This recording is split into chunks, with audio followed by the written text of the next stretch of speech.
కృష్ణా జిల్లాలోని railway గేట్లపై flyover నిర్మాణ పనులను ఎంపీ వల్లభనేని బాలశౌరి ఎమ్మెల్యే రాము పరిశీలించారు. గుడివాడ ప్రజల చిరకాల కోరికైన ఫ్లైఓవర్ నిర్మాణ పనులు 70% పూర్తయినట్లు తెలిపారు.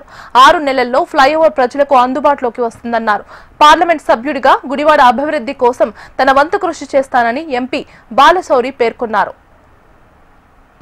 2 రైల్వే గేట్ల మధ్య ఉన్నటువంటి సమస్య ఈ ఫ్లైఓవర్ దాదాపు 350 కోట్ల రూపాయలతోటి కేంద్ర ప్రభుత్వ నిధులు శాంక్షన్ కావటం దాదాపు 70% కూడా పనులు కంప్లీట్ అయినాయి. ఇప్పుడు కొన్ని రైల్వే యొక్క అనుమతులు ఇంకొక 5-6 నెలల్లో మోస్ట్లీ దాదాపుగా ఈ రైల్వే బ్రిడ్జ్ మొత్తం కూడా నెలలో ఇది గుడివాడ ప్రాంత ప్రజానికానికి అందరికీ కూడా దీన్ని అంకితం చేస్తాం. ఎప్పటికప్పుడు దీన్ని నాణ్యతను గురించి కూడా స్థానికంగా ఉన్నటువంటి నాయకులు ఎమ్మెల్యే గారు కానివ్వండి, వెంకటేశ్వరరావు గారు కానివ్వండి, అందరూ కూడా ఎప్పటికప్పుడు పర్యవేక్షిస్తూ ఉన్నారు.